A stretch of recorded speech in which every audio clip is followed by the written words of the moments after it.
Good morning, students.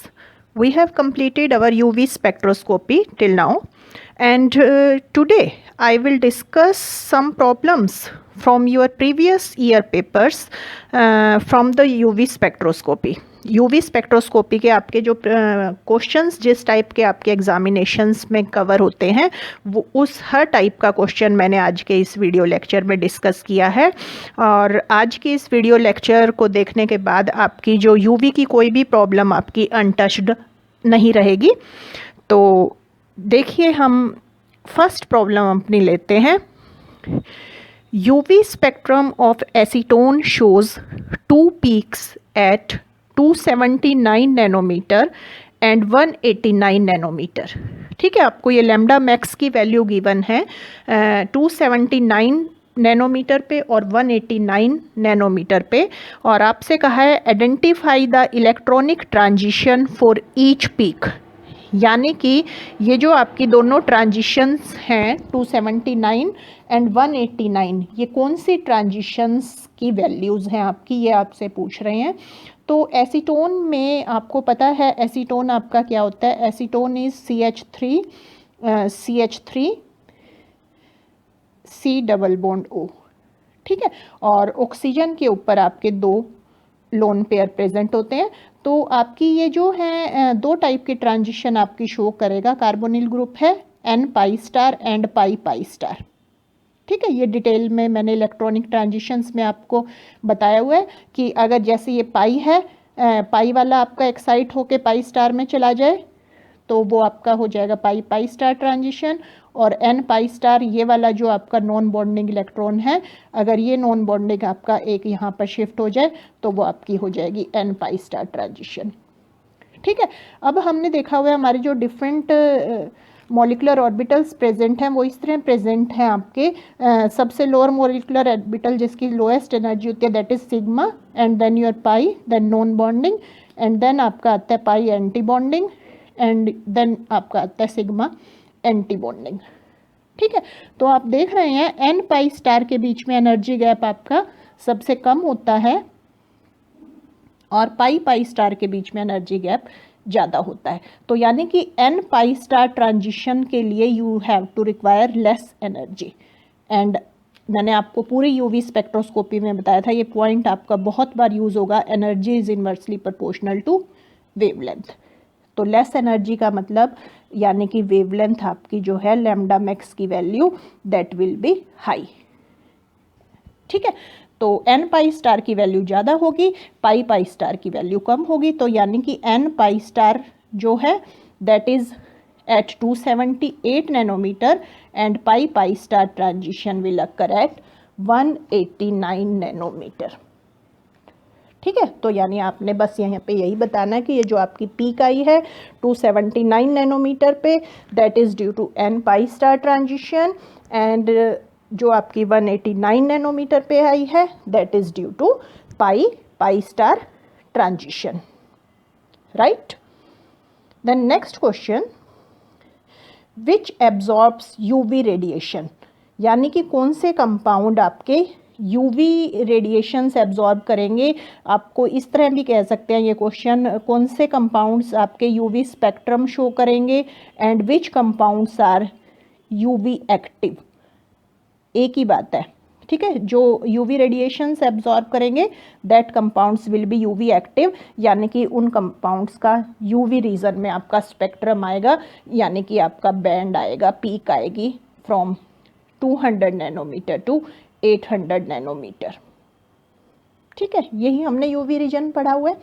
तो अब आप देखिए जो आपका हेप्टेन है, ठीक है, हेप्टेन है, इस हेप्टेन में सिर्फ सिग्मा स्टार ट्रांजिशन पॉसिबल है। ठीक है, और सिग्मा स्टार के बीच में जो एनर्जी गैप होता है वो सबसे ज़्यादा होता है, अभी मैंने लास्ट स्लाइड में भी दिखाया था आपको। तो यानी कि इसकी वेवलेंथ जो है वो बहुत कम होगी, इतनी कम होगी कि it occurs approximately at 125 nanometer. ठीक है, और हमारा जो यूवी रीजन शुरू होता है दैट इज़ फ्रॉम 200 नैनोमीटर। तो हेप्टेन आपका यूवी रेडिएशन एब्जॉर्ब नहीं करेगा। ठीक है। इसी तरह इथेनॉल, अब इथेनॉल में आपका क्या होगा, सिग्मा सिग्मा स्टार ट्रांजिशन भी होती है और एन सिग्मा स्टार ट्रांजिशन भी होती है, ठीक है।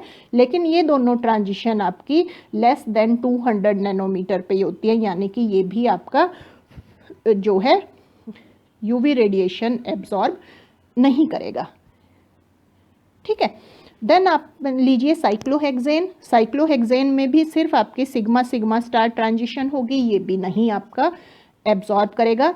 देन आपका बेंजीन और ब्यूटाडाइन, इन दोनों के अंदर आपकी कौन सी ट्रांजिशन होगी, पाई पाई स्टार ट्रांजिशन होती है। और आपको पता है दोनों में कंजुगेशन प्रेजेंट है, यहाँ there are 2 double bonds in conjugation, तो आपकी जो वैल्यू रहती है दैट इज 217 नैनोमीटर। तो यूवी रीजन में ये एब्जॉर्ब करेगा 1,3 ब्यूटाडाइन। इसी तरह बेंजीन में 3 डबल बॉन्ड्स कंजुगेशन में है, और बेंजीन भी आपका जो है पाई पाई स्टार ट्रांजिशन जो है शो करता है एट 255 नैनोमीटर, ठीक है। इसी तरह benzoic acid pi pi star transition के अलावा एन पाई स्टार ट्रांजिशन भी शो करेगा। इसी तरह एसीटोन में भी दोनों ट्रांजिशन होंगी, N pi star and pi pi star. Nitrobenzene में भी दोनों ट्रांजिशन होंगी, और एनिलिन में भी दोनों ट्रांजिशन होगी, N pi star and pi pi star, ठीक है। तो यानी कि आपको पता चल गया आप कौन कौन सा शो करेगा। आपका जो है हेप्टेन नहीं करेगा, हेप्टेन नहीं करेगा, इथेनॉल नहीं करेगा, बेंजोइक एसिड करेगा, साइक्लोहेक्सेन नहीं करेगा, बेंजीन करेगा, 1,3 ब्यूटाडाइन करेगा, एसीटोन एब्जॉर्ब करेगा, एनिलिन एब्जॉर्ब करेगा, नाइट्रोबेंजीन एब्जॉर्ब करेगा, ठीक है। तो ये आपके थे सेकंड क्वेश्चन। इस टाइप का क्वेश्चन आपसे पूछा जा सकता है, which of the following will absorb UV radiations, ठीक है। द नेक्स्ट क्वेश्चन है आपका, aniline absorbs at 280 nanometer. Aniline 280 nanometre पर एब्जॉर्ब करता है, but in acidic medium it absorbs at 203 nanometer. Why this is सो। अब एनिलिन के अंदर आपका एनिलिन क्या है, ये आपका एनिलिन है, NH2 ग्रुप प्रेजेंट है और नाइट्रोजन के ऊपर लोन पेयर प्रेजेंट है, ठीक है। तो in aniline the lone pair on nitrogen atom that undergoes resonance with the pi electrons of the benzene ring. ये जो है लोन पेयर, ये पाई इलेक्ट्रॉन्स के साथ रेजोनेंस में पार्टिसिपेट करेगा। और आपको पता है, इस तरह से अब मैं सारे स्ट्रक्चर नहीं बना रही, 4 आपके रेजोनेटिंग स्ट्रक्चर्स और बन जाएंगे एनिलिन के, ठीक है। तो यानी कि यू कैन से कि NH2 ग्रुप प्रेजेंट होने की वजह से जो आपका कॉन्जुगेशन है वो इंक्रीज हो गया है। और आपको पता है जहाँ भी कॉन्जुगेशन आपका इंक्रीज हो जाता है, आपकी लैम्डा मैक्स की वैल्यू बढ़ जाती है, ठीक है। तो यानी कि ये जो हमने पढ़ा भी था ये आपका कि दिस NH2 ग्रुप जो है दैट एक्ट एज ऑक्सोक्रोम, ठीक है। कि जैसे बेंजीन था, बेंजीन आपका 255 नैनोमीटर पर एब्जॉर्ब करता है, लेकिन आपने बेंजीन के ऊपर एनिलिन लगा दिया तो now it will absorb at 280 nanometer, ठीक है। तो ये क्यों हुआ, क्योंकि कॉन्जुगेशन की वजह से कॉन्जुगेशन इंक्रीज हो गई due to presence of lone pair on nitrogen, that's why absorption shifts to longer wavelength. लेकिन अब एसिडिक मीडियम में क्या होगा, aniline in acidic medium exist in form of anilinium ion. ये आपका एनिलीनियम आयन है।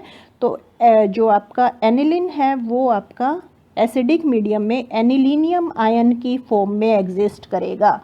And in anilinium ion there is no lone pair on nitrogen.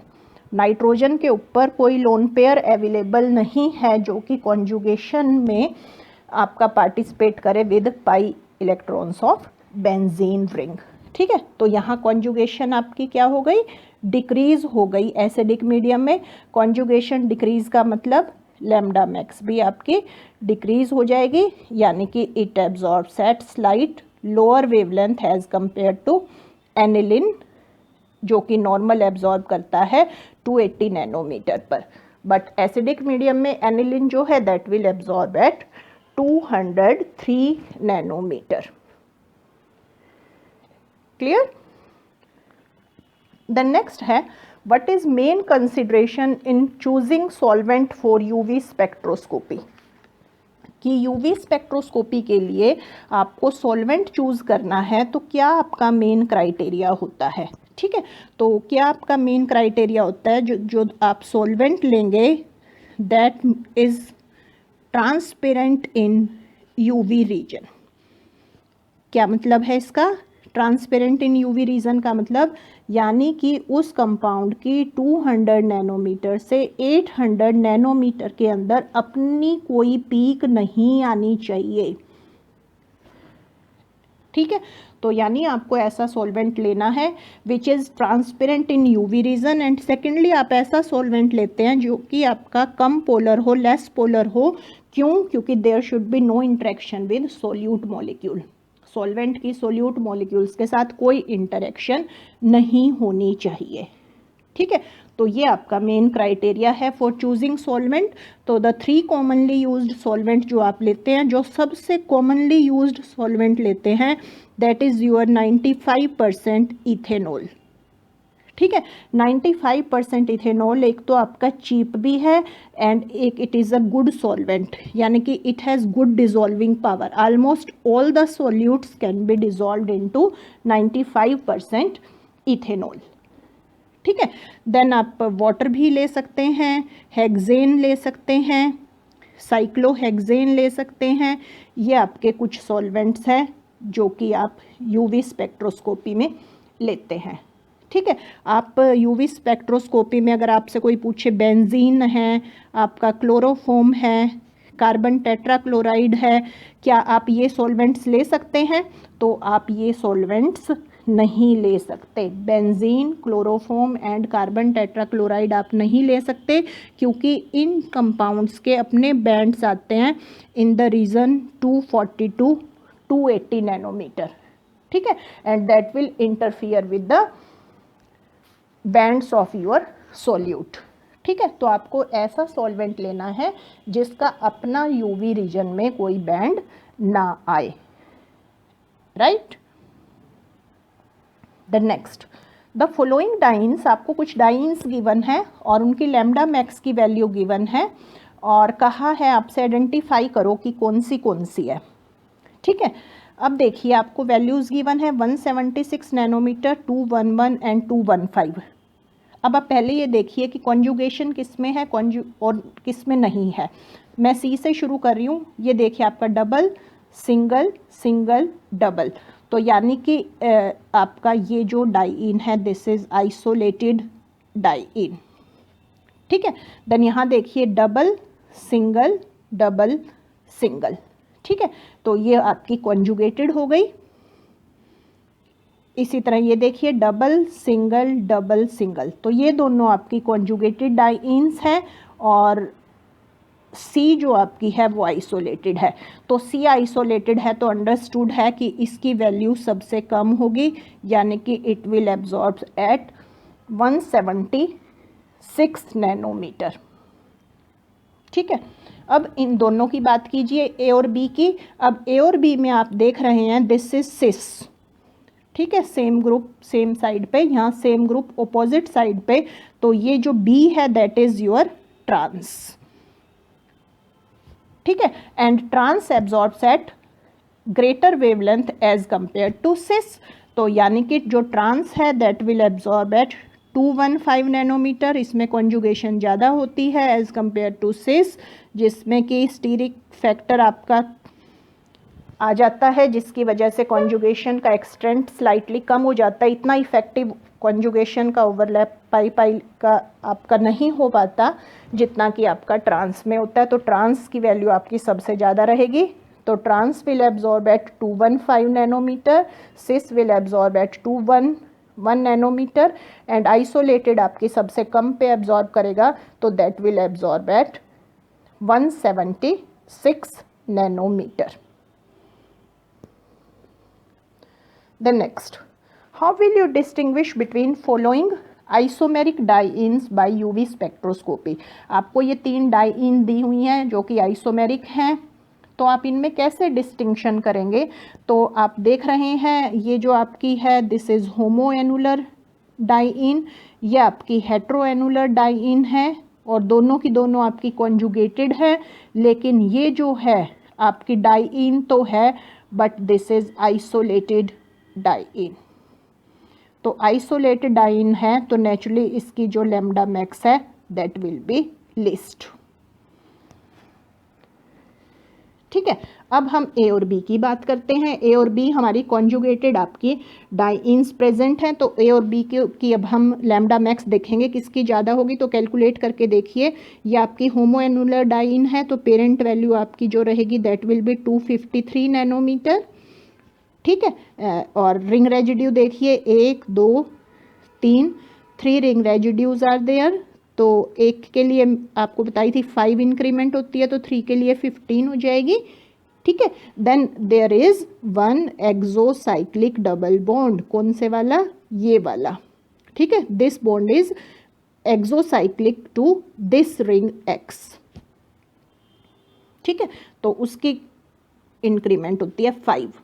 तो यानी कि this compound will absorb at 273 nanometre. Then this is heteroannular. Heteroannular के लिए parent value आपकी क्या रहेगी? 214। देन रिंग रेजिड्यूज देखिए 1 2 3, अगेन 3 रिंग रेजिड्यूज 15। ठीक है, देन देखिए एक्सो है, yes this bond is exo to this ring X, तो 5 ये वैल्यू जुड़ गई, तो ये हो गई आपकी 234 नैनोमीटर। ठीक है, तो आपको तीनों की वैल्यूज़ से पता चल जाएगा। आपकी ये 3 वैल्यूज़ हैं, तीनों की आप लैम्डा मैक्स वैल्यू देखेंगे तो आपका क्या ट्रेंड रहेगा। जिसकी लैम्डा एक्स सबसे ज़्यादा होगी वो आपका ए होगा, यानी कि होमोएनुलर वाला। देन जिसकी उससे कम होगी वो आपका बी हो जाएगा, हेट्रोएनुलर वाला। देन आपका सी हो जाएगा, आइसोलेटेड वाला। तो by comparing these lambda max values of these 3 isomeric dienes, you can distinguish between these 3. Clear?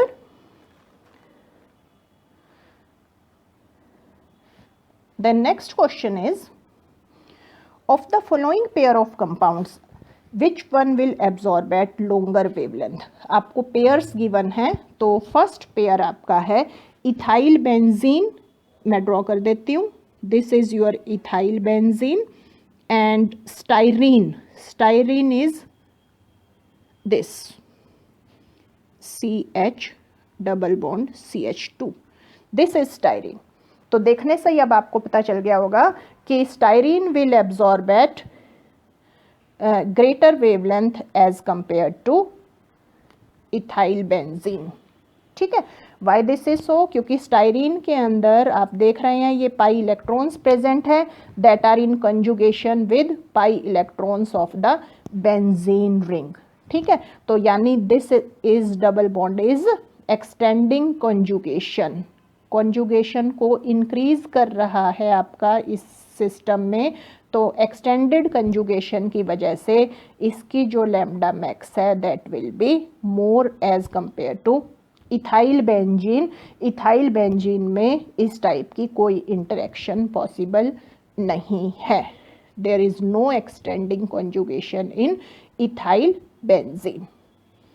ठीक है, तो ये हमारा फर्स्ट था। इथाइल बेंजीन और स्टाइरीन में से स्टाइरीन आपका ग्रेटर पे एब्जॉर्ब करेगा।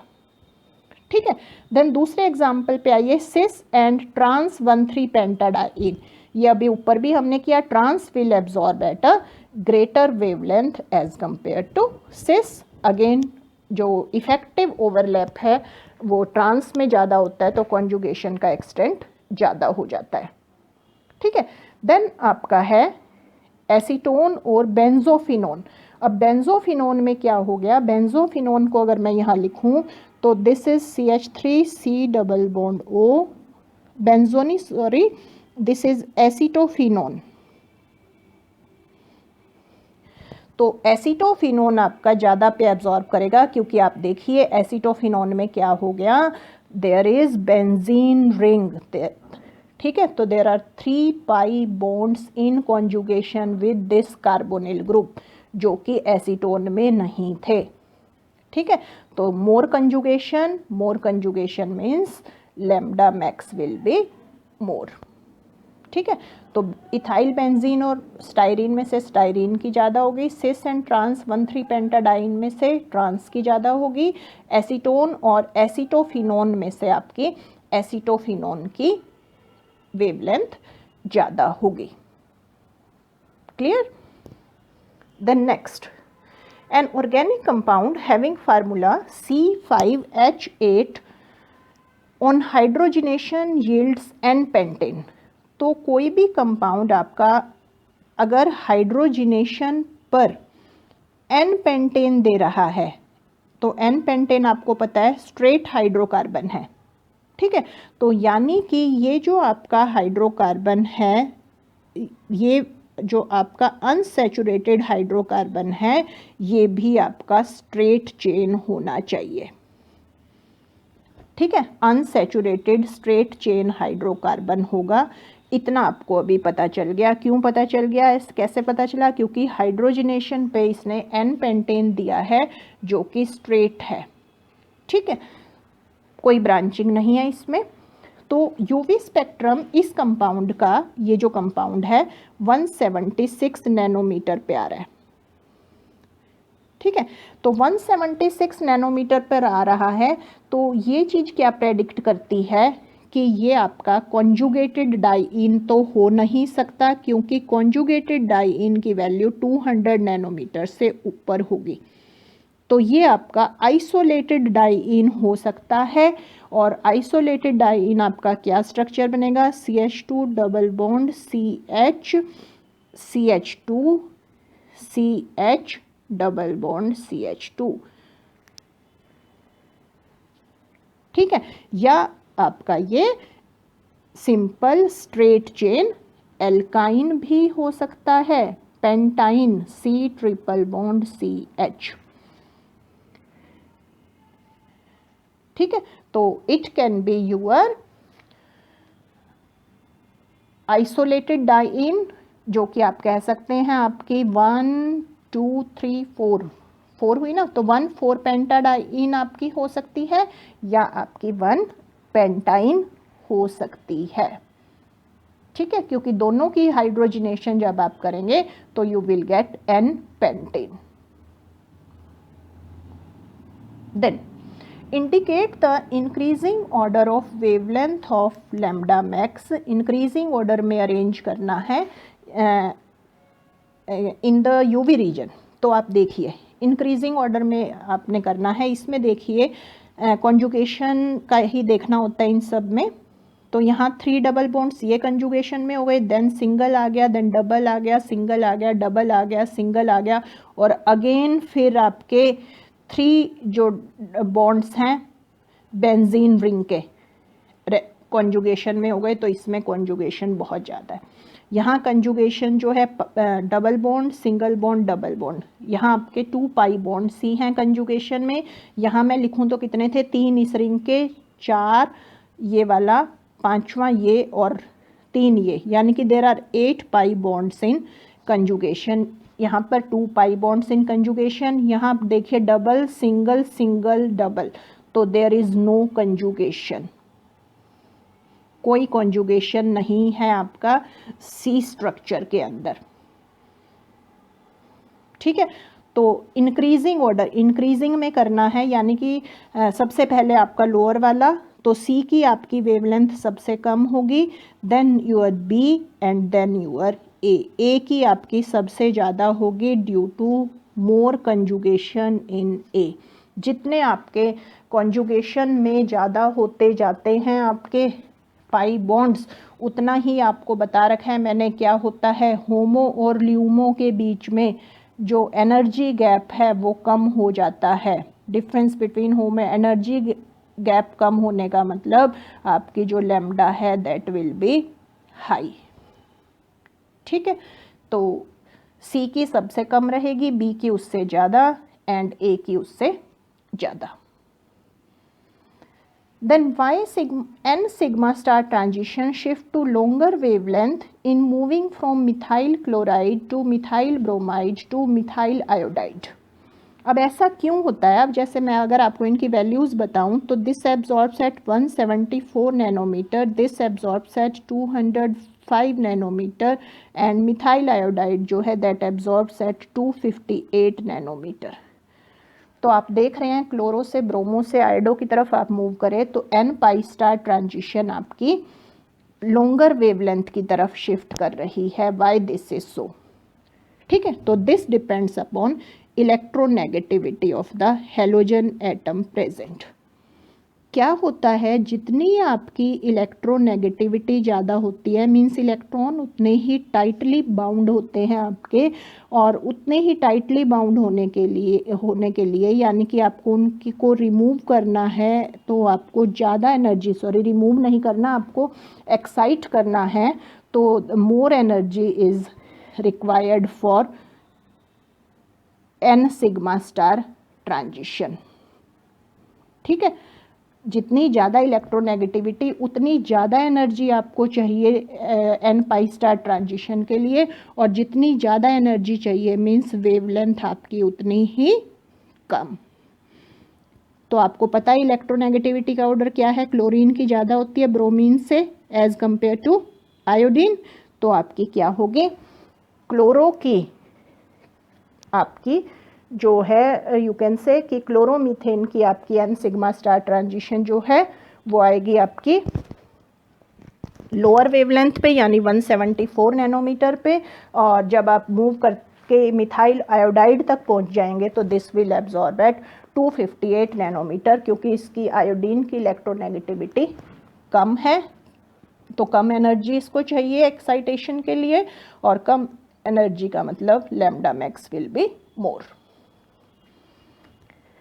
ठीक है, देन आपके किसी भी कंपाउंड्स के लैम्डा मैक्स आपको कैलकुलेट करनी आ सकती है। तो हमने वुडवर्ड फीजर रूल्स करे थे, तो उससे आप किसी भी कंपाउंड की लैम्डा मैक्स कैलकुलेट कर सकते हैं। तो एक दो एग्जांपल मैं आपको करा देती हूँ। जैसे ये है आपका, तो ये आपका क्या है सिस्टम, ये आपका ए साइक्लिक, ठीक है, कोई रिंग नहीं है ना, ए साइक्लिक कॉन्जुगेटेड डाइइन है। तो ए साइक्लिक कॉन्जुगेटेड डाइइन के लिए हमने लैम्डा मैक्स जो पेरेंट वैल्यू है वो पड़ी हुई है, दैट इज़ 217 नैनोमीटर।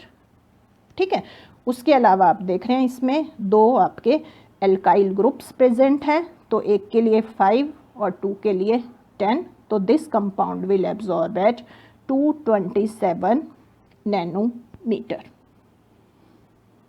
ठीक है, द नेक्स्ट इस कंपाउंड की कैलकुलेट हम करते हैं।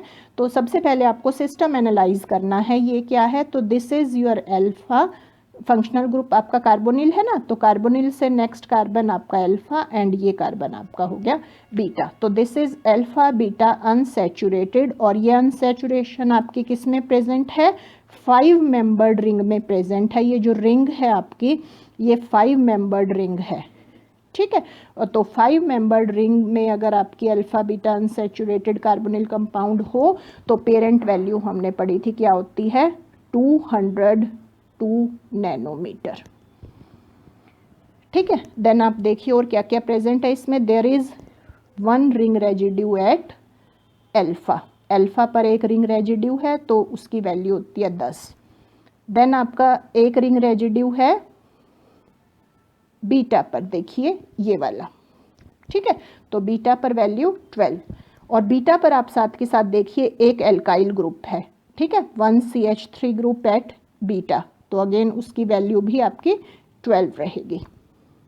ठीक है, और कुछ आपका इस सिस्टम में प्रेजेंट नहीं है, तो इनको सम अप कीजिए तो this comes out to be 236 nanometer. तो this compound will absorb at 236 nanometer. ठीक है, then calculate lambda max of the following. ये आपको स्ट्रक्चर गिवन है और आपको इसकी निकालनी है। तो आप देख रहे हैं इसमें जो आपका अल्फा बीटा अनसैचुरेटेड कीटोन है वो 6 मेंबर्ड में प्रेजेंट है, तो कंपाउंड पेरेंट वैल्यू जो आपकी रहेगी, ये आपका अल्फ़ा हो गया, ये आपका बीटा हो गया, this is your gamma, this is delta. ठीक है, तो parent value 215 nanometre. Then ring residues देखिए, एक अल्फ़ा पर है, एक डेल्टा पर है, तो ring residue at alpha, alpha की value 10, ring residue at delta, delta की वैल्यू 18। ठीक है, और देखिए ये जो आपका है, this is exocyclic double bond to this ring A. ठीक है, तो आपका एक आपका एक्सोसाइक्लिक डबल बॉन्ड हो गया, उसकी वैल्यू 5। ठीक है, then this is double bond extending conjugation. ठीक है, कॉन्जुगेशन एक्सटेंड कर रहा है, ये आपका, वैसे तो आपका पेरेंट सिस्टम सिर्फ इतना हो गया ना, अल्फा बीटा अनसैचुरेटेड, तो this is double bond extending conjugation, और जिसकी हमें इंक्रीमेंट ऐड करनी होती है 30 नैनोमीटर।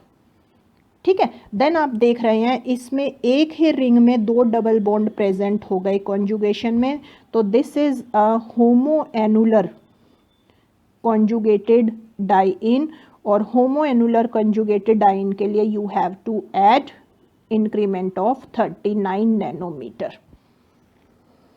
ठीक है, ये सारी चीज़ें आप इसको ऐड कर दीजिए and this comes out to be 317 nanometre. तो यानी this compound will absorb at 317 nanometre. ठीक है, तो this was all about your problems on UV spectroscopy. हर टाइप की आपकी प्रॉब्लम मैंने इस वीडियो लेक्चर में डिस्कस की है। इन प्रॉब्लम्स से हटके आपके एग्जाम्स में कुछ भी नहीं आएगा, तो इस वीडियो लेक्चर को बहुत ही ध्यान से देखिए। पहले वीडियोस देखिए, उसके बाद ये वाला आपका वीडियो लेक्चर देखिए जिसमें मैंने प्रॉब्लम्स डिस्कस की हैं, तो यूवी स्पेक्ट्रोस्कोपी आपकी सारी प्रॉब्लम्स आपकी सॉल्व हो जाएंगी। Thanks for watching the video.